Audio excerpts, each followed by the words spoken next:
What a day for the Denver Sports Podcast here as we get to celebrate all things that are the Denver Nuggets, the Avalanche, the Broncos have been heating up as well. It's an incredible day to be a sports fan here in Colorado. And today we ask the question, is the MVP race still up for grabs? We answer that coming up next on the Denver Sports Podcast.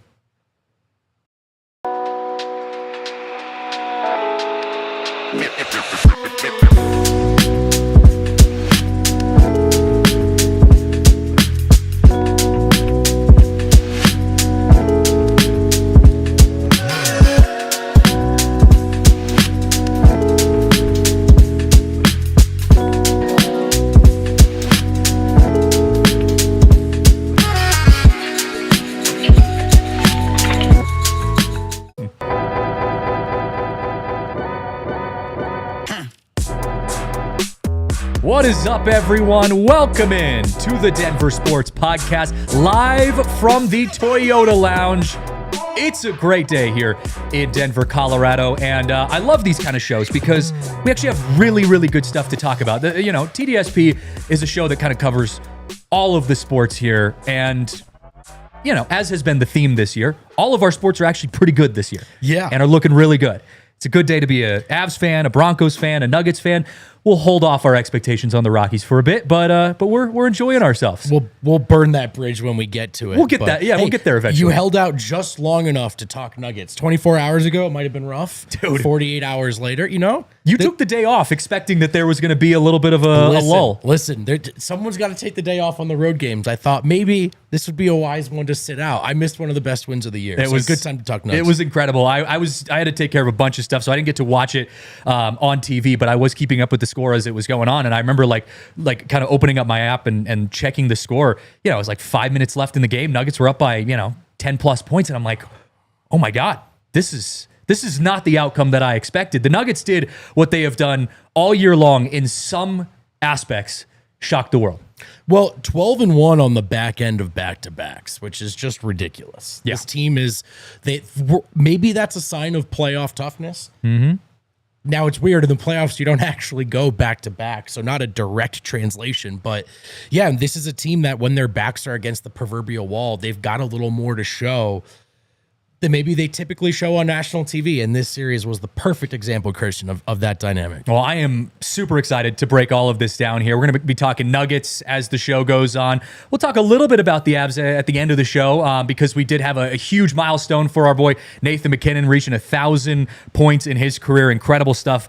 But we're going to start the show by talking about the Nuggets. But before we get into that, there's also a lot of Broncos stuff going on right now. And I want to give a quick shout out to our NFL free agency $36 Diehard Sale that is officially live, celebrating this free agency frenzy going on. If you're not already a diehard member, you're missing out. There is a ton of great stuff. Not only do you get to hear both of us, you guys talking Nuggets, I get to talk a little Rockies, in the summer as things go on, but you get to hear Broncos coverage, access to all of the cool stuff that goes on behind the scenes here at DNVR. And tons of good reporting right now from Zach Stevens in particular. Oh, it's incredible. You're gonna want to be in on this. And just to add to this, it's the free agency frenzy offer, but the memberships for all the sports, as you just said. Mm-hmm. So you're getting in on this price for football, but if you're here to watch Nuggets, just know, that offer applies to you as well. And you'll see all of our written content up on the DNVR.com. You got any big articles around the corner? Yeah, I do. I'm working on one about Aaron Gordon, the sharpshooter, right now. Gonna need him to get back in action. Was afraid to jinx things, but fair. It's March 11th, brother, and the man is shooting the cover off the ball. So at some point, we just have to tip our cap. And in a little bit here before the next show, we'll have some takeaways from the back-to-back in written form as well. So yeah, I love it.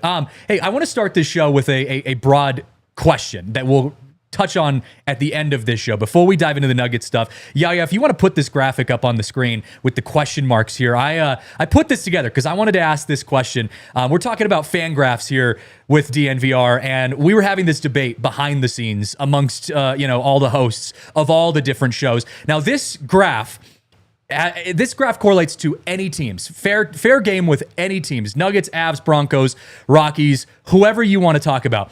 And I want to start by looking at the first column. We're looking at great player, loved by fans. Great player, fans are divided. And then below that, great player, hated by fans. Asking the question of who would you put in those categories. So I want you guys to think about this as the show goes on.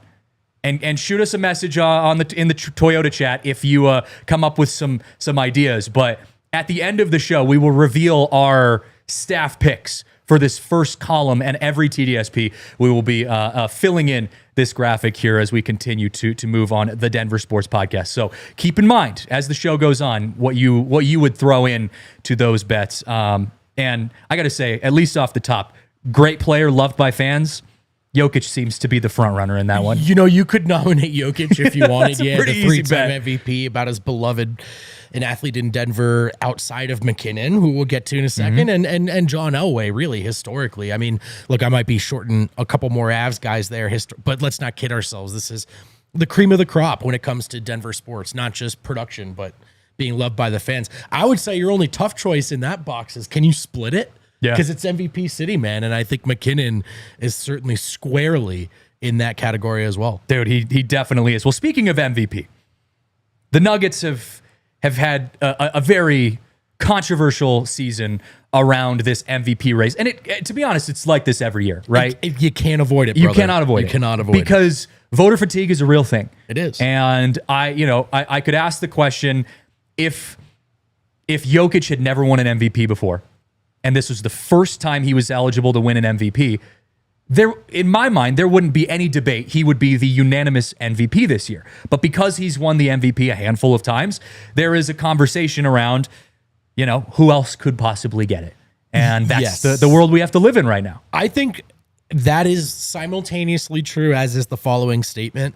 I like SGA's case as much as anyone that's been put up against Jokic, including, by the way, Embiid the year that Embiid won it, which I did think was a here damn kind of MVP. And this SGA, I don't think that would be the case. I think SGA's got a great combination of team record being so much better than even the second place team, which is Denver, but it's 11 games. And then obviously an elite scoring season. So SGA's case, it's not fair to reduce it entirely to team success. It's the combination of the two. But yeah, I mean, statistically, I do think one guy is, look, no player has ever been in the top 20 in points per game, rebounds per game, assists per game, 3-point shooting percentage, and steals per game. No player has ever been in the top 20 in all 5 categories. Jokic is on pace to be in top 10. Yeah. All 5. This is an all-around level of contributions and production that we have never seen. The only thing I would follow that up by saying is, while voter fatigue, I think I don't think anyone should have to accept it. It does just happen. He wouldn't be the first player, LeBron, Jordan, others before him, who probably have been shorted on a couple. I'll at least tip my cap to SGA for making a strong case. Oh, of course, he's made an incredible case. But the way that I look at it for SGA is I grade him more as a most valuable scorer in the NBA. He is, on paper, a most valuable scorer in the NBA. But if you're looking at this about most valuable player, Jokic meets more metrics than SGA does. Jokic is a more well-rounded player who impacts your team more by having them on your roster. Would it be Jokic or would it be SGA? We're biased here, but I think there's a lot of truth in the answer being Nikola Jokic. Yeah, I don't think any GM would start their team with SGA. Yeah, no, I agree. Make it anonymous so that even Sam Presti can get involved. Yeah, but admittedly, it's a different conversation for MVP. I think, these 2 games were huge. People have kind of, I think, misidentified it as, wow, these 2 games are going to decide it. It's not that. It's not that. It's that you've had a tight race to this point, and there's 2 head-to-head matchups that everyone's going to see. They are going to have an impact. I think Jokic needed to probably win both rounds decidedly to swing things where they were. Just if you're looking at betting odds, SGA was the heavy, heavy favorite. So I think they did split it. I think Jokic kept it alive last night. What's Jokic at now? Plus 350, I think? Yes, that sounds right. Maybe plus 400, plus 350. I think that's what I heard this morning. No, I think he actually might be, but I think SGA is minus 400, whatever. Minus 400, I could just check. The point being, SGA is still an odds-on favorite, and I think Jokic would have needed to win both to really decidedly sway that. Still technically open, though, man. That's the crazy part. That's the crazy. 30-20-20 swung it a lot. I'm not saying I expect 30-20-20 again. You just, with this many games to go, I wouldn't rule it out. Yeah, and I wouldn't rule it out. And the other part of it too, and Mike in the chat says SGA impacts the team defensively pretty well too. You're right, but he's known for his scoring. Like that's what most people see when they see SGA. Yes, there's a very, very good You could defensive argue that he element. is literally the most valuable scorer in the league, among other things. Yeah. And it's different. The context is different when you're looking at a big versus, a guard or a shooting guard, whatever. I understand all of that. The point being made is that, there's a more well-rounded version of Nikola Jokic. The issue with Jokic is that, like I said, I mean, there's just that consistency that's there that works in his favor, but it's the up and coming. It's who's next. It's who's making an impact beyond that. Who's winning more games. Right. There's the and other the variables Thunder that are go up and coming as well, that. right? Like SGA's the spearhead of a really remarkable ascension from a team to, we'll see that they do in the playoffs, but in a regular season setting, there's no argument that they've been the best team in the West, and SGA's at the top of the list of reasons why. Well, and it's interesting because I do think, like you said, it's still wide open. Wide open, maybe that's a little broad. But it's still open. It's open. It's available. Jokic could I think he possibly could do this. Eke it out. And I'm talking even, aside from like something bad happening to SGA, like an injury or something like that, with him playing, there is a world in which Jokic does that. But what does that look like? What would Jokic have to do? What would have to happen for Jokic to be able to start to pull ahead in the leader book? So you've got these Wolves and Lakers games coming up and a Warriors game. This would be uncharacteristic of Denver at this point in the season with how they played the other good teams. I think if you get all four of them and Jokic looks amazing, you're going to see this really tighten up a little bit. All eyes are on the Lakers right now. LeBron is hurt, but there's a little, look, if Jokic is back up to a 30-point per game scorer himself in the triple-double kind of range, like as a result of the Jokic rules, his scoring on average is kind of down of late.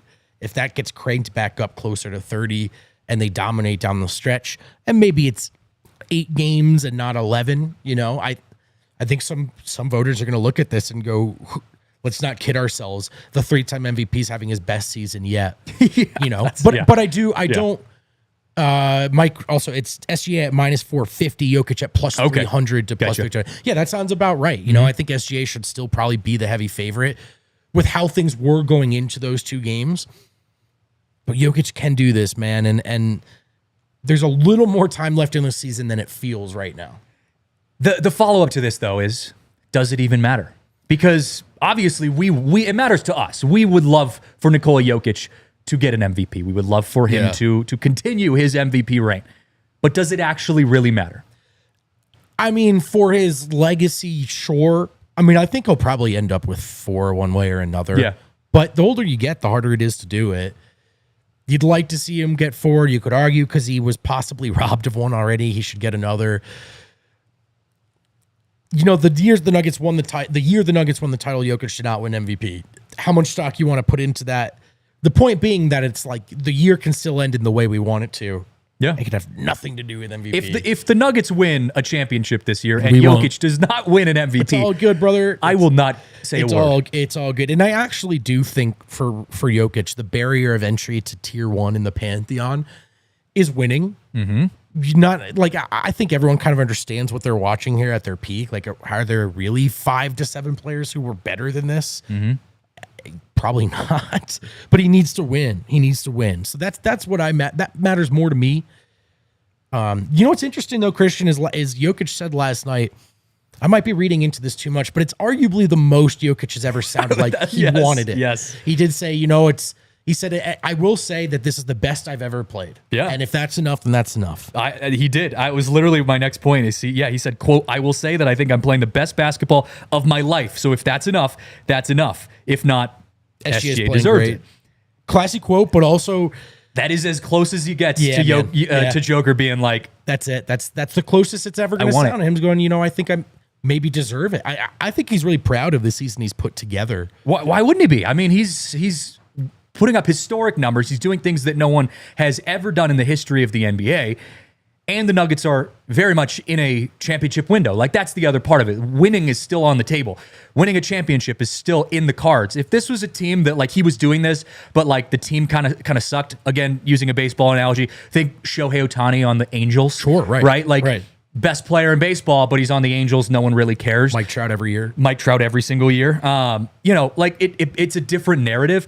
I think Jokic is fueled by the fire that not only is he having the best season he's ever had, but the Nuggets are very much in an opportunity to be an NBA champion this year. I think Jokic believes in this team a little more than maybe the narrative we decided both on our show and online this year. You've seen palpable frustration, blatant frustration. He also gave a quote like a month ago, about this point a month ago, where he said, he was asked if he is having an easier time sort of believing in this team. He said, I did earlier too. Yep. I knew coming into the year there would be ups and downs. We've got younger guys. I knew it was about getting better from start to finish. I don't think he's satisfied. I don't think he thinks they're the best they could be or what they need to be. But I think he thinks this team has a chance to be better than they were at the end of the year than the start of the year. And, Jokic is really into process. Jokic really likes the idea of a group of guys coming back each week, each season, working harder, figuring out what didn't work, and not just the musical chairs game of transactions. So I think he's enjoyed the process of trying to get better more than given credit for. Well, you talk about ups and downs. I want to ask the question after this break: is there any Colorado sports team, at least in recent years, that has had more ups and downs throughout the span of their season than the Denver Nuggets? We'll answer that when we come back. That's a great question. Well, we got to give a shout out to our friends over at Breck Brew right now, because Breck Brew is the official craft beer of DNVR. And I cannot say with more enthusiasm how much I love Breck Brew. My absolute favorite combination of beers, seltzers, and good times. My personal favorite, although we're talking a lot of Nuggets here, my personal favorite has to be the Avalanche Amber Ale. The classic. An absolute classic, as Vogt just said. An absolute classic. But you can't go wrong. Mile High City for the Nuggets, Broncos Country Pale Ale, Fun Slinger for the Broncos, Good Company Hard Seltzer. If you're not really into the beer thing, you can go towards the hard seltzer as well. You can't miss. And Breck Brew does not miss. And they also have a really cool giveaway that they are doing right now. If you head over to breckbrew.com/icedeck, they are giving away 2 VIP tickets on the glass. Complimentary food and drink, March 28th versus the St. Louis Blues. Again, head to breckbrew.com/icedeck to enter. We'll put the link in the show notes as well. Have you ever sat? I know you've sat. You've sat. I know you've. I have done that. You have done that as well. I know you've sat courtside. Have you ever sat on the glass at a hockey game? No, and it's a bucket list thing for me. And I'm not even incredible. A huge hockey guy, but I just understand that that's an elite sporting experience. It is. What a giveaway, dude. It's going to be incredible. Yeah. It is going to be incredible. So again, head to breckbrew.com/icedeck to enter. Also got to give some love to our friends over at Bet365, because at Bet365, we don't do ordinary. And look, man, I know we're talking about Nuggets right now. I absolutely love betting on NBA games, but March Madness is not that far away, and that is my absolute favorite thing to bet on. It's my favorite way to lose money, and you don't have to lose money. You don't have to lose money. I just want to stress that during the read, but for me personally, I do. I know a ton about college basketball? Absolutely not. But Bet365 makes it so fun to just play during that weekend that I can't help myself. Underdogs. Just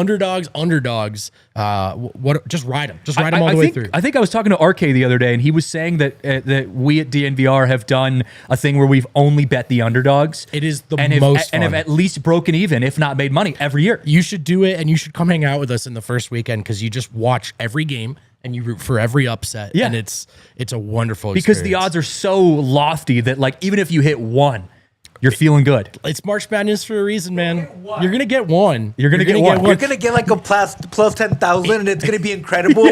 And you'll ride on a high until you're in the negatives for the next 3 days. It may be St. Peter's against Kentucky, and Mitch is really sad, but that's, listen, that's how life works. That's how life works. Yeah. Well, with Bet365, use code DNVR365 when you sign up. Deposit $10. Choose between either a bet and get offer by placing a bet of $5 or more and getting $150 back in bonus bet, or a first bet safety net offer by placing a bet of up to $1,000. If your qualifying bet loses, you receive a match refund and bonus bets, whatever the sport, whatever the moment. It's never ordinary at Bet365. Must be 21 or older and physically located in Colorado. Please gamble responsibly. If you or someone you know has a gambling problem and wants help, call or text 1-800-GAMBLER.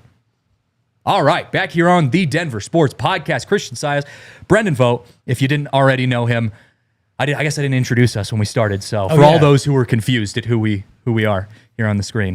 That is our introductions. And I asked the question before break. Is there any other team besides the Nuggets or is there any other team that has been on more of a roller coaster vibe-wise all season aside from the Nuggets?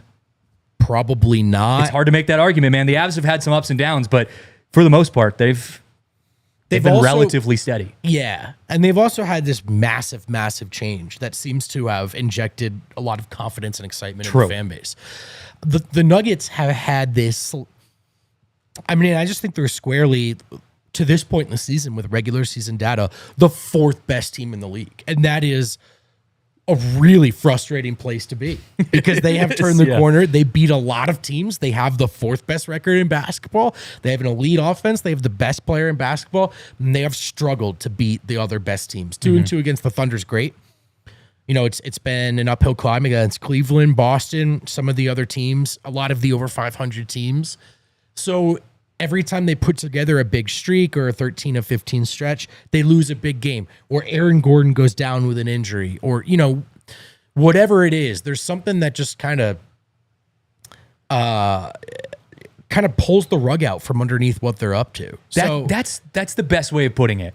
It does feel like Nuggets fans will experience either a game or a move or an injury or something that, like, you go into the game or into a series with all this hype, and then something pulls the rug out from under you. You enter into the OKC game and you lose, and you're like, man, vibes are low. We got to play them in a back-to-back. You know, I just don't think they're going to be able to pull out two against OKC. And, like, you know, Aaron Gordon's hurt. Like, what does that look like for the longevity of the success of this team? Like, it feels like the lows feel really low, but then they balance things out by having a game like they had last night, and then the highs feel like it's like an abusive relationship, man. Like, every time you're ready to jump completely on, they buck you off. Yeah. And every time you're ready to throw the towel in, they bring you back in. Yeah. And that's what I think. I mean, I don't think anyone should pick them to win the title right now. I mean, go for it if you want to. Sure. I just don't think the evidence is there.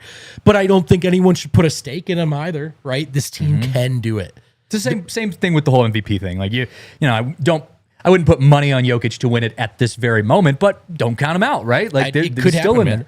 It could happen. In the race. The Nuggets, I think, have done just enough to put themselves in the conversation, but not enough to instill a lot of confidence in the fan base. And that, to me, is a sweet spot, a perfect storm for frustration, right? For just feeling like the season is less fun than it should be. Well, and the Avs, I give the Avs credit for this. They've done a really good job of addressing weak spots before they become a big issue, right? Their goaltending was an issue before the season started, and they went out and fixed it right away. They gave, you know, Georgiev a month maybe, and we're like, all right, you're still not working out. We're gonna go get a couple goalies that are totally fit the bill for us now. Like, the Rantanen was really the most down bad vibes moment, and even then, you still got a couple really good guys for it. So, like, the Avs have plugged the holes that they've needed to keep it relatively stable. Nuggets, it's just like all over the place. I've literally done shows with Harrison where I'm like, this team is going to win a championship. Like, they are the front runners. They're the best team in the NBA.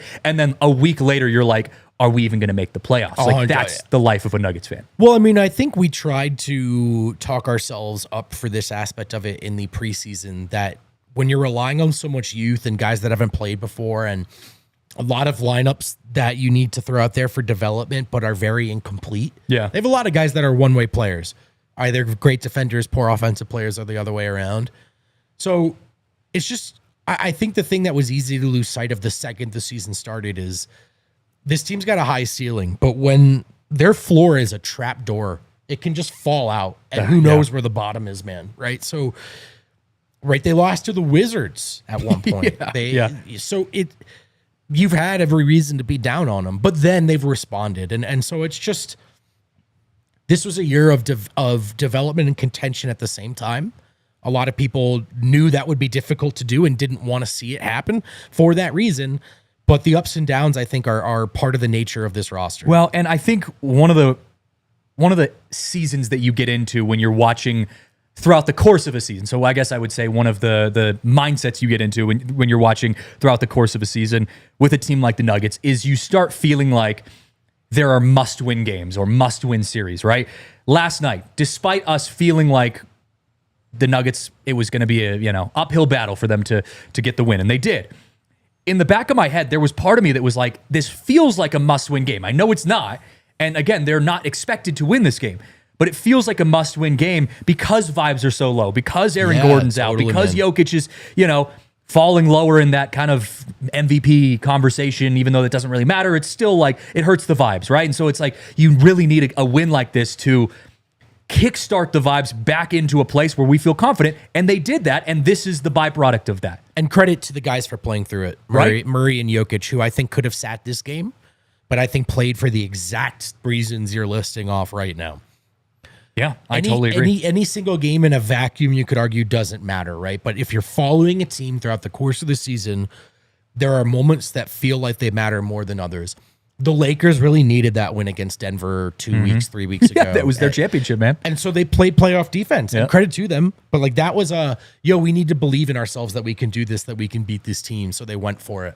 I think Denver did that last night. They did. And Jokic, Malone asked Jokic, are you going to go tonight? And are you going to sit tonight? And Jokic said, hell no. That's a real quote.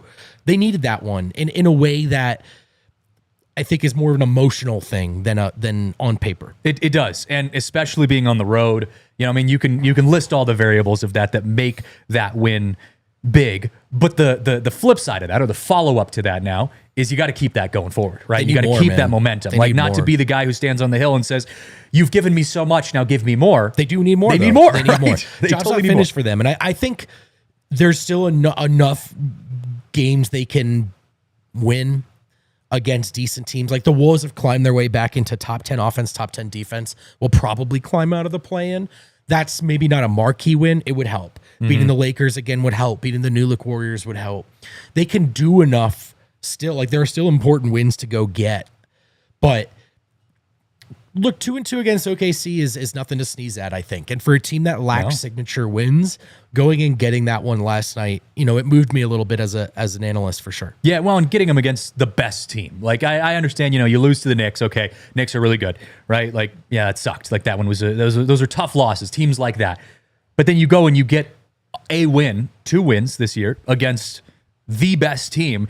That's the type of thing that when Malone goes into a locker room before a playoff game and is trying to reinstill confidence, maybe at halftime or something like that, like he reminds them of, hey, you guys remember when you were down, vibes were low, you were injured, AG was out, and you guys went in and put up 140 piece in OKC. On a historically good defense. So you could really argue, man, to your point just there, that was maybe the offensive showing of the season from anyone. From anyone. 140 on OKC like that is crazy. Now, crazy numbers. There was some shot luck from Denver. There's no doubt about it. Peyton Watson, 4-4 from the left corner. That's huge. Russ shot well. But, this is a team that can hit their threes a little more than given credit for. They're a low-volume three-point They showed that against the Suns, man. Yeah, but they can, like, statistically, they do hit a lot of the threes they take. When they don't go in, because of the math problem, it's like, wow, welcome to it's an avalanche, man. It's built to butt in the wrong direction. But when they do go in, this is a team that's put up 130 plus a bunch this year, and 140 on OKC. I don't care what single dynamic you look at, that's an impressive showing. No, it helps when you're averaging 30 points a game for And Jokic. the other thing, just kind of to that, like Jokic is doing that without getting to the free throw line. Getting mauled every day, like every game, and it doesn't matter. Like he's doing this on the court while like wrestling the other team. Dude looks like he's playing tic-tac-toe on his arms and still somehow is not making it to the free throw line. And I think this is one reason you can still buy Denver's offense in the playoffs. I mean, defenses are going to try the Jokic rules, the drunk defense, hey, you're wide open, make that shot. But that's why, Murray and some of the other leaders of the team have used this stretch to say, everyone shoot confidently. If they have left you wide open in the corner, take that shot. And I think building the confidence, obviously that was a sort of magnet ball game for Denver, but it is an example of like, these guys are NBA players, and if you leave them open, they can make you pay. I think Denver's got a really, really good offense, and the hope is that their defense gets a lot better in the postseason. Because if it does, it's on the menu, it's on the table. Well, look, we gave SGA his flowers for being a very good player. But after the break, I want to share something that really pisses me off about SGA. And we'll talk about that in just a moment. Want to give a shout out, though, to our friends over at UC Health, because the Denver Sports Podcast is brought to you by UC Health, the preferred partner of athletes in Colorado. And look, summer's right around the corner. If you haven't stepped outside in the last couple of days, it's been absolutely gorgeous. And I've been really trying to make a point to get up every morning, despite the daylight savings time that's been throwing me off because it sucks. But get up early every morning, get outside, just get some fresh air, take the dogs on a walk, right? And just try to take make little changes to be a little bit healthier. You're such an outdoorsman this summer. I know. Well, look at where we live, man. I know it's the right thing to do. I can't. You can't go wrong. You step outside anywhere outside of the city of Denver, and I mean it's beautiful. It's absolutely gorgeous, especially with dogs. I mean it's very true. That's the way to go. Very true. So yeah, but with UC Health, it's all about just being the healthiest version of yourself, and there's so many ways you can do that. Whether it's eating a little bit healthier, maybe drinking more water. I'm constantly having to remind myself, drink more water, right? Try not to pass out like during a show. That's never a good thing. Yep. But just little changes that you can do to live your healthiest life. So learn more about living like there is tomorrow. Go to uchealth.org for more info. UC Health, live extraordinary. Also got to give a shout out to our best friends over at Toyota. They are the official vehicle of DNVR, the official vehicle of my household as well. I am a diehard, long-term Toyota owner.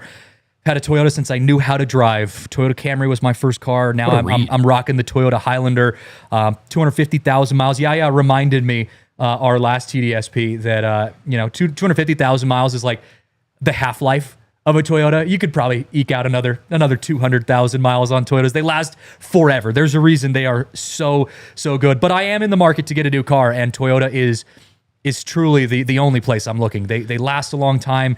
They're great. They get you where you need to go. They're great in Colorado with the weather we have here. Toyota's just all around a good fit. Toyota, if you want to send me a car, I will proudly drive nothing but Toyotas. The little Charlie Blackman treatment. Got a nice Toyota Tacoma Tundra. You can wrap that thing. You can brand it. You know what I mean? Yeah, right. Put whatever you need on it, as long as I can take it to work. You could wrap it in DNVR, and I will drive that around proudly throughout the city of Denver. Any day of the week, brother. Any single day of the week. They are truly the best. So visit your Front Range Toyota stores at a location near you. AutoNation Toyota, Arapahoe in Centennial, Corwin Toyota in Boulder, Grooves Toyota in Littleton, Mountain States Toyota in Denver, Stevenson's Toyota East in Aurora, and Stevenson's Toyota West in Lakewood. Toyota is the official vehicle of DNVR. All right, back here on the Denver Sports Podcast, talking Nuggets, all things Nuggets, because it is just an incredible time to be a Nuggets fan. And we gave SGA his flowers for being a very good player. Obviously the MVP frontrunner at this moment. But there's one thing that he does as a professional athlete that pisses me off more than anything else. Can you guess what it is? Does it have something to do with free throws? No, it's not. It does, technically, in the end. Okay. Flopping. Is that where you were heading? Okay, yes. So you're right. In the back end of that. Flopping for SGA. And I don't watch a lot of OKC games just because I'm first of all, I cover baseball. That's my team. That's my sport. So I watch a lot of baseball. But You're busy. But then when I do watch other sports, I'm watching my teams. So I'm not watching the Thunder play very often. I was exposed to the SGA flop routine these last couple days, and I got to say, he's up there with some of the worst floppers in sports. He definitely plays for the whistle. He does. And I think you can see it when he doesn't get it. There was one layup he got in that first game, he didn't get the call, and he just kind of threw it up. And everyone stopped playing for a second, and the refs were like, play on. Like, what are you doing? And I think to some extent that is a thing that could happen to him in the postseason. I think it has happened a bit in the past. That can be a little overstated, but to me, it's not necessarily so much about free throw rate. It's about playing for when the things get tough and you need a bucket and you look for a whistle. And, I think that can work against you in the long run. Mm-hmm. I think you can just get to the postseason and you make the refs make a call and they may not. And it's not that, maybe you get fouled, maybe you don't, but you just need to look for the best shot you can get. And if a foul happens, it happens. So, look, to some extent, SGA is a crafty, slithery scorer who does get fouled. The Thunder free throw rate as a team is not outrageous, but I think you can spot it. To me, it reminds me of the Harden conversation sometimes. It's not it doesn't live in the stats for me. It's an eye test thing. There are just certain shot attempts where you go, that is not a natural shooting motion. It's just not. And it's just, and like, what are you doing? You know, like I just have such a hard time when you are considered one of the best, if not in his case, the best in the MVP voting at least. What are you doing trying to find these little workarounds? You know, I get that there's this whole argument about like is a technicality and you can technically get some points off of this, and like, why not help your team if there's any, but like, come on, man, if you want to find it. But yeah, with Harden, you're one of the best players in the NBA. I kind of agree, man. That's like doing some like tax loophole work, right? Yeah. On the basketball court. I agree. And the thing is about SGA is I think he is that good of a scorer that, like Harden, I don't think he needs it. Right? Like, he's turned into such a filthy jump shooter for a guy that can get to the rim so well that now it's like, how do I guard this guy? And now, granted, he can increase that dynamic by making himself a tough guy to not foul, but it just feels like he doesn't need it to be an elite scorer in the NBA. So that's where it gets frustrating.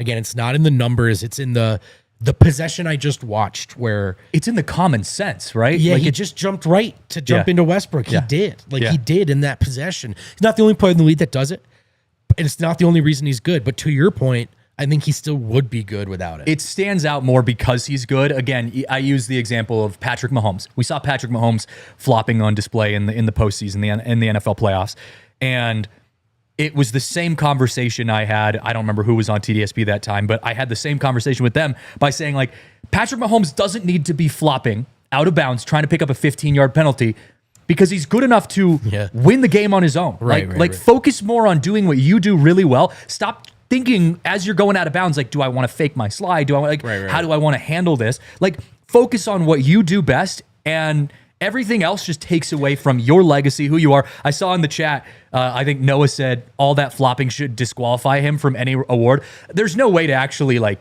of course, quantify that. But I agree with the sentiment of that, because I'm like, it just takes away from how good you are as a player. It makes you look dumb.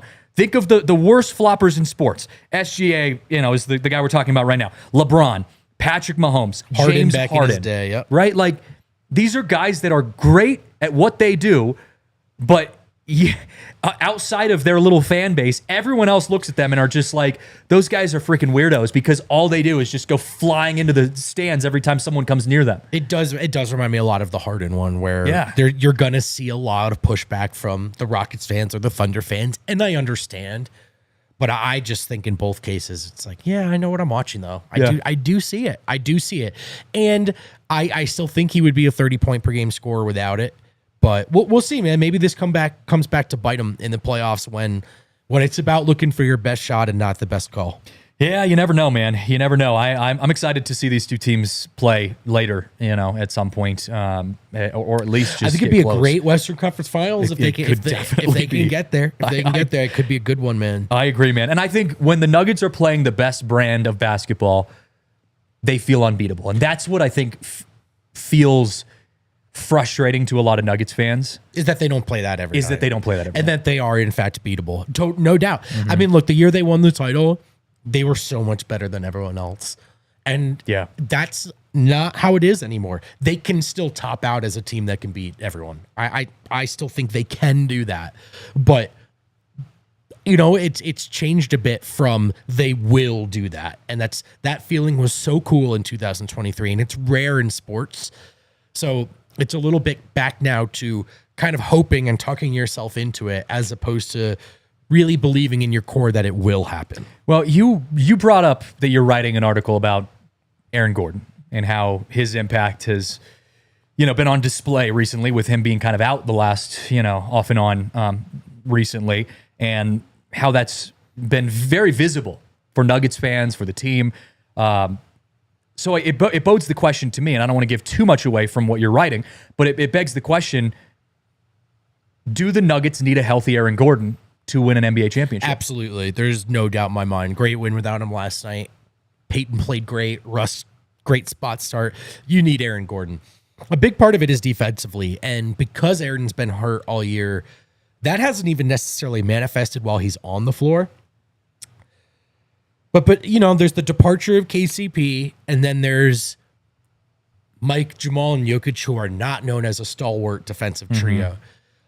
A big part of making this work was supposed to be Aaron Gordon in there on both sides of the ball, but particularly defensively. And, without him, you can throw Peyton in there, but it's different than the seamless offensive half-court work that you have with AG. So AG is your two-way player that just needs to be in the starting lineup. Changes how you match up, changes how you can match up physically with the stronger, bigger teams. He's a guy that teams will dare to shoot that right now is hitting shots. They need Aaron Gordon, and to me, this is the single biggest fear going forward. I don't know if they will have a healthy Aaron Gordon. It's March 11. It's still who knows if he's going to play. That's not a knock on him. It's not his fault.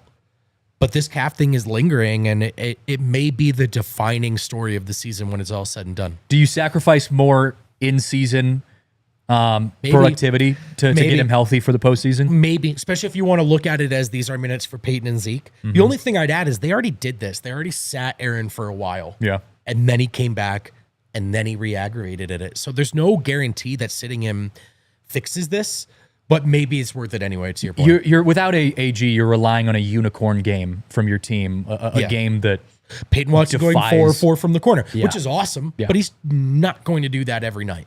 And they just need Aaron Gordon. There's no doubt about it. He is at worst the fourth most important player and probably really more like number 3, to be honest, even if Mike is the third scoring option. So I've heard it gone back and forth recently throughout the trade deadline and all of that kind of stuff that like the Nuggets didn't need to make a trade because they're happy with where they're at right now. What's your take on that situation for the Nuggets? Because the Avs, we just talked about them, the Avs recognized where the holes on their lineup were and took steps to identify those and make changes. The Nuggets have felt like they're leaning into their core a little bit deeper. Yeah, for sure. Do you feel like that's still the right move? I think the core should get one more year. I think that's fair. Like those 4 guys, I think, have earned this year. And more to the point, I don't think a midseason trade is the wisest way to even audible, right? Like people would go, well, you don't want to punt this year, so just trade and go get Zach LaVine. It's really hard to trade for a big, big piece and then win the title in the same year. Sure. I don't even know if that makes their chances better, to be honest. So even if you want to trade the core, I still think it's wiser to wait till the offseason and do it with more flexibility. Yeah. I think the core has earned this. If they don't get it done, man, that's that, right? It's time to get serious about what other moves are out there. The fringe moves, I think, that they didn't make at the deadline hurt their chances at winning, but I don't know how many they could have made given that they got rid of all their second-round picks just to get off of Reggie Jackson. Using multiple second-round picks was like the way a lot of teams got over the hump with getting these deals done, and Denver, due to their own poor choices, simply didn't have any. So it was either trade Mike or kind of keep the team together, and I understand keeping it together. In a perfect world, they could have upgraded the back end at the deadline. Yeah, there's a world in which, and this is going to go on the more emotional side of things, but there's this take that I have where I do feel like the culture of a team plays a huge aspect. We saw it in the championship run, right? The Nuggets culture was the best in the NBA. Exquisite, yeah. Like, right? I mean, it was legendary how close the team was to each other, how Michael Malone led the team and the players and managed all of the conflict and, moving on from Bones Highland because he was starting to kind of weigh you down emotionally a little bit. And like that part, I think, is an underrated aspect of this trade deadline, of the moves that the teams or lack of moves that a team makes. Because you're right, this team right now, at least give them a chance. They seem to have a culture that works. There isn't any big news around like players feuding and all this kind of stuff. Like it's a good group of guys that know how to play with each other. It's a really good point, Christian, especially because of how the way the season started, right? Like that. At one point, DeAndre Jordan said, we haven't fractured. We haven't gotten to the blame game, and that's when it's over. Yeah. And I do wonder if a group, now granted, the timeline is different, but if a group that was less connected gets off to the same start that they got, are they pointing fingers? Does the locker room get ugly? So like that, these guys, I think, want to play for each other means something. If they don't get it done in the postseason, I think there are really tough choices to be made, and there's no more time to waste. But I just don't think the deadline was the appropriate way to call an audible. Yeah, and Noah had said too before, losing Bruce Brown was awful. It's the truth, man. I mean, it's tough to move on from players no matter what, for whatever reason it is. And if the Nuggets don't win a championship this year, this offseason might end up with some moves. I don't think anyone's like, if they don't win the championship, from Calvin Booth to Michael Malone to Jamal Murray to Michael Porter, I'm not reporting that anything will happen, right? But sure. But it's on the table. You're at the time in the deadline where those are very reasonable conversations to have. It is on the table, that is for sure. Well, we got to take our last break. After the break, I want to give an update on our graphic that we showed, our fans graph for those players that we were talking about. We'll give an update on that and also talk a little bit about the GOAT in the hockey world, Mr. Nathan Mackinnon, and how he compares to our friend Nikola Jokic and the success that Jokic is having for the Nuggets. We'll get to that in just a moment.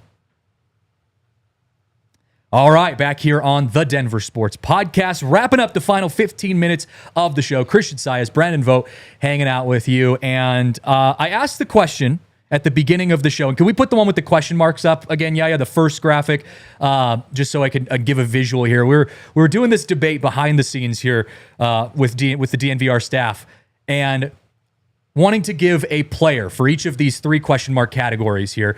The first column, great player, loved by fans. Who would that be? Great player, fans are divided. And then great player, hated by fans. Can I just get your take? We'll leave the graphic on the screen there. Can I get your take on this, Vogt? Because we kind of agreed Jokic feels like the obvious. I mean, he's the best player in the history of Denver sports. And he's also loved by fans. Kind of the unanimous one of one up top. Yeah, I would put him in the top left. And then I would only add that, McKinnon is closer to that than anything else. He is. He's certainly not an average player. I don't think the fans are divided. Not at all. If you want to split it, like if you're a hockey person, you want to put McKinnon, go for it. Yeah. Works for me. Yeah. But yeah, I think Jokic this is our modern Elway, man. And I think years ago people bristled at that statement, and I great respect to a lot of Denver history that I was not around for. But this is the same thing. The Denver Nuggets, who were never a championship team, are on the map, and it's because they have the best player in basketball. Yeah, yep. I mean, John Elway was thrown out there by some of the Broncos guys. Again, this is any team, any era, so it can go back. Look, so you could go back. If you want to put John Elway in there, look, are those your three? Is it even? It's got to be your three. Those got to be your three, right? For loved by fans. What do you got? Yeah. What do you got? Joe Sakic that was Joe and Peter Forsberg. We forget where Joe and and right now I think McKinnon would eclipse that though. But even now, like you have Kel McCarr who can compete with McKinnon, who might actually be more generational than McKinnon. Yeah, like that's Sakic the also thing. has this second life as like beloved as a front office guy as well. He has that John Elway aura to him to some point too. So listen, those are all the names historically. But I guess my point is, like, having this conversation right now, Jokic is as deserving of it as any Denver athlete we've ever had. Yeah. The fan divided one is tough. This one's tough because, great player, fans are divided. Obviously, fans are divided. So there are going to be people who hate. There are going to be people who love this person or whatever. Mikko Rantanen's name got tossed out there because of the recent deal that just got done. I mean, he left the Avs. There was all this question about, okay, he was going for the money. Well, then it turns out he took arguably what the Avs offered him for a rival team. So people are frustrated with that, understandably so, but also you have to look at the fact that he won a Stanley Cup for the Avs, one of the best players recently on the Avs. So like his name was tossed out there. If there was a Nuggets guy though, great player, fans are divided, who would you go with? Again, any era. Historically, I would go Carmelo Anthony, and I would fans I don't think are divided on his greatness so much as they're divided on his Denver legacy. Yeah. And to some people, he did more than enough to have that jersey retired. To others, pretty poetic that a number 15 came in right away and was perhaps even better. Not perhaps, was in fact much better. Yeah. So to be determined. Yeah. Look, to me, this is Melo. If you want to go modern Nuggets, I'm with Vlade there in the chat, who gave you a nice shout out, by the way. Jamal Murray, I think right now, great is maybe a stretch because consistency isn't there. But he also had a 30-point triple-double in the finals and was an amazing co-star on a run. He's been great. Yeah. Great point. So to me, Murray and Melo are the two names that pop up. And then hated by fans. Who's your Nuggets for hated by fans? Oh, yeah. I was going more Melo on Maybe this makes more sense for Melo. Yeah. The only thing is Melo still has a camp of people that love him. Mm-hmm. If you want to call Andre Iguodala great, that's probably a stretch. He's certainly hated by fans. Yeah. This is a really good one. It is tough because again, fans are divided. Like you could go back and forth between yellow and red. Some fans are divided on Melo. Some fans are, All right, you know what? If we're doing a Nuggets graph, like for me, I'm gonna go Murray then in the yellow green and Melo in the red green. Okay, I like it. Yeah, I since this is any and all sports, this is what our staff came up with in total. This is taking into consideration what everyone said. This is good. And here's why, because I'll explain it. Because I've had some controversy on the Carmelo and also Nolan Arenado being there at Fans Are Divided. Nolan Arenado, I mean, Vlade said, cancel baseball for my mental health. I appreciate that, buddy, but he likes it, though. He does like it. Nolan Arenado was the beginning of like Rockies fans having bad mental health. Yeah. And it was because of not only the way it happened, the Rockies sending him away for $50 million, but also because he had said, like, I want out of Colorado. Like, I want to leave. I would like to go to a place that's competing for a championship. That's tough to That's hear. going to piss people off no matter what. However, time has gone by, and Nolan Arenado has not said anything bad about Colorado since then. In fact, he's actually embraced his time with the Rockies. And if I may add, as a Cardinals fan, not necessarily been a great player either. He is but not. That's neither here nor there. Yeah, I mean, he's still a good player, but he's not on a championship team. Hasn't made the postseason. He's same amount of playoff wins and Same amount of playoff Colorado. wins. So. Exactly. That's crazy, man. So the reason I have Nolan Arenado is because of this fact this moment when Nolan Arenado came back to Coors Field to kind of recognize Charlie Blackmon's retirement. They were playing a series against each other. We posted some stuff about Nolan Arenado on social, and almost all of the responses by Rockies fans were positive. Yeah. Good to see him, back recognizing his former teammates. He was hanging out with the guys again. Like, he totally re-embraced the Rockies and the team in the city of Denver. Well, my difference between Nolan and Melo is both asked out. I think you could understand Nolan asking out. True. Now you don't have to love it. It's a business move. But the Rockies, I think, were in such a place. Now, Still granted, are. yeah, exactly. Right. It didn't work out for him in St. Louis. It probably would not have worked out for him in Colorado either. So that's the Nuggets had just almost made the Western Conference Finals, and Melo probably could have been better, right? Like, needed to have been better. So to go from that to, I don't want to be here, like during the middle of, to that point, would have been the golden era Nuggets basketball, that rubbed people the wrong way in a way that I just don't think, like, some people will never come back around ever. And that's just the way it is. That's the Carmelo part for me, is that Carmelo has and continues to disassociate himself with the Nuggets. Yeah, like he's a Knick, right? Yeah, like he's a Knick. He shows up to Buffs games wearing an Avs jersey, and you're just like, dude, have you ever cared about the Avs? Like, it's those kind of things. Whereas, like, Nolan comes back and he's like, hey, I loved it here, loved my time here, grateful for everything that happened here. Just, it didn't work out. I mean, he literally said that to me. I was interviewing him and he said that to me. He's like, I loved my time in Colorado. It just didn't work out. Right. That's an honest answer. And the fans loved that. And we're like, hey, appreciate what you did. We love the times. Didn't really love how it ended.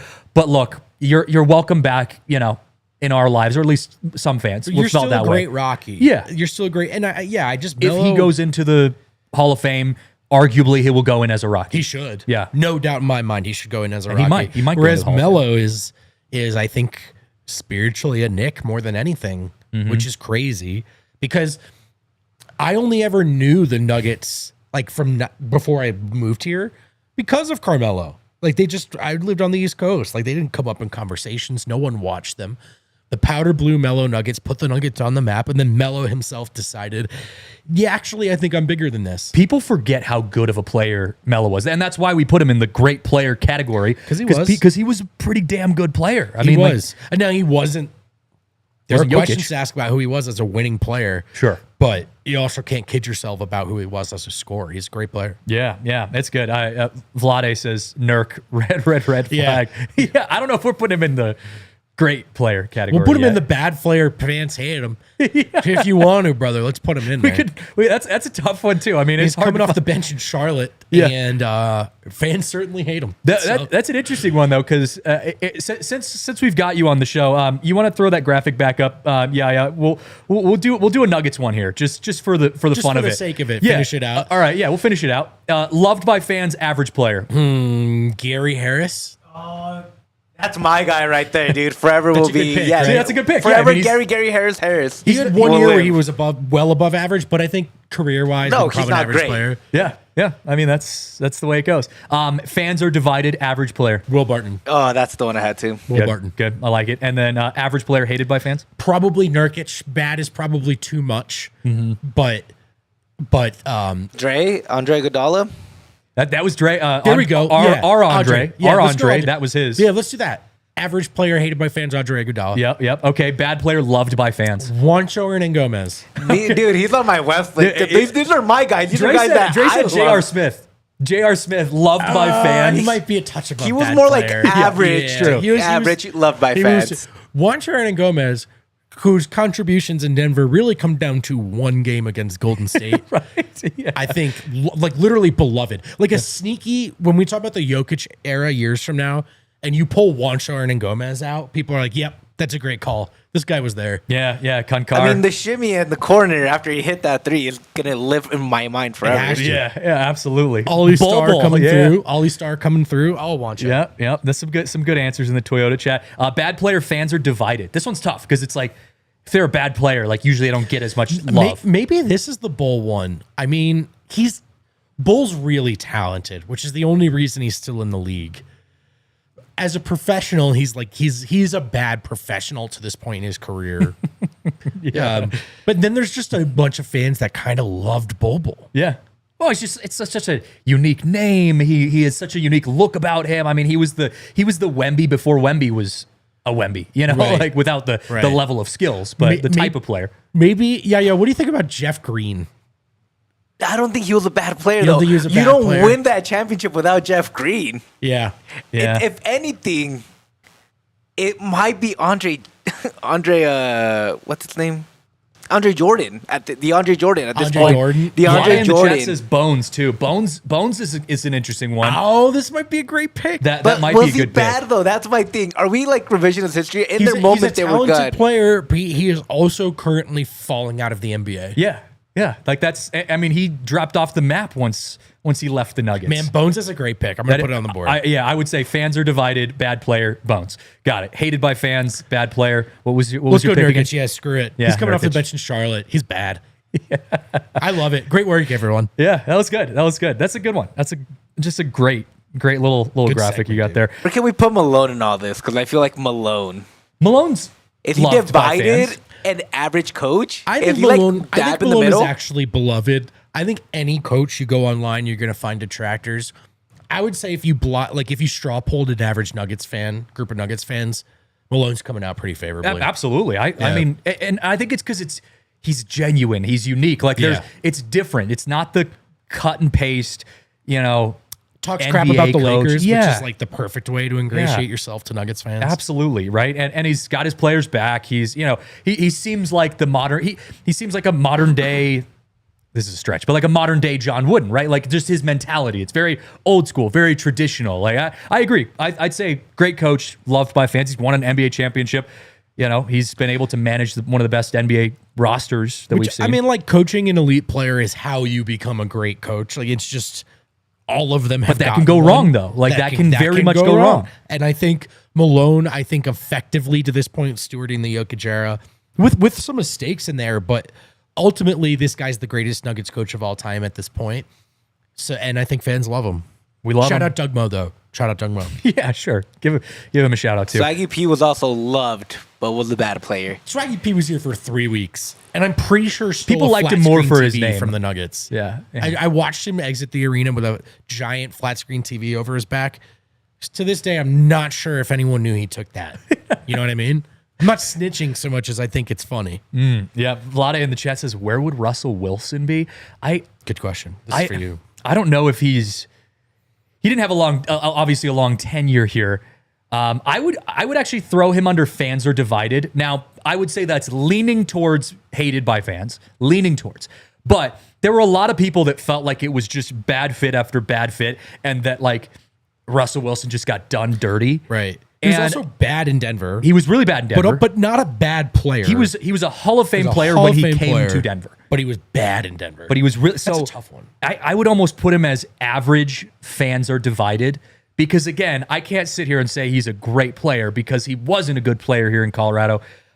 People also threw the name out there, Tim Tebow. You know, Tim Tebow, beloved by fans, but bad player. Yeah. Maybe average at best, but I think but maybe bad player. average, beloved by player. I mean, because he got whatever. No, he was actually bad. Was he? This Yeah, is he not was. somebody that grew up here, watched every damn game. Yeah. Great in the last 2 minutes, horrible the rest of the game. Here's a Rockies example for beloved by fans but average player. Charlie Blackmon. Perfect. Like Charlie Blackmon is the most beloved Rockies Rocky. player, Mr. Rocky. Mr. Rocky. A song that is iconic to Colorado. This is his walk-up song, and he will never grace a Hall of Fame ballot. Not a perennial all-star. Great player too. Like he was anything good. He was good player. He's Good a player. good player. But I think yes. But in the grand scheme of baseball, put him on the Dodgers, the Yankees, those No. championship teams. He's an average player. His legacy is fan favorite. Absolutely. Ubaldo Jimenez, great player, divided by fans. Yep. Carga, Tulo was kind of in that same boat because Tulo, although Tulo was a fan favorite, he just kind of, He's the Rockies' he Melo. got done dirty by the organization. Like fans weren't even like pissed at him. They just kind of did him dirty in that way. And it just, people were kind of felt bad about it. But all I know is that we've got some incredible players playing on our teams right now. And you can't complain. I think there's an argument because the Broncos are suddenly good again, right? How good? Fine, but they're good again. So you have MVP City. You have a title in the last 3 years from the Nuggets and the Avs. Broncos are good. Buffs are relevant in a way they haven't been in forever. In terms of totality, is this the golden era? I mean, This is definitely it the has golden to era. be. It has Two to be. bowl appearances from the college teams. Broncos back in the playoffs. And I'll even throw the Rapids. They're undefeated so far this year, and they 2 went years ago, far. a great run. Dude, the only team that is, I mean, DU, national championships every other year, basically. The Mammoth are winning championships. I mean, you could go into the fringes, too. The only team that sucks in Colorado is the Rockies. That's it. That's it, man. That's all it is. Thankfully, we've got you. Thankfully, I am My job bringing is the so Rockies easy. back to the World Series. My job is so easy. I get up there and I go, did you guys see Jokic last night? I don't know what the hell you're I'm doing. so jealous. Whole crowd just goes, I'm so "Oh!" jealous. Just- at least we had Charlie Black, but this year it's like, I mean, Bretton Doyle's a ton of fun, but this year I'm just like, God, even the vibes, like young and fun, man. We're young and fun. That's all I'm trying to tell myself. I'm surprised I wake that up every show morning isn't saying just that. you drinking hard liquor. Yeah, it should be. Very impressive. It absolutely should be. We got to wrap things up here on the show. Thank you guys for being very engaging in the chat. We appreciate it, as always, here on the Denver Sports Podcast. Shout out to Yaya for pushing the buttons, making us, or trying to make us look good as best he can. Vogt, appreciate it, man. Dude, always fun. Great job, man. Good Great stuff. job. Love it. I'm Christian Saez. You guys can find me on social, DNVR Saez. We'll see you next time. Thanks for tuning in to the Denver Sports Podcast. We all silly like the mayor.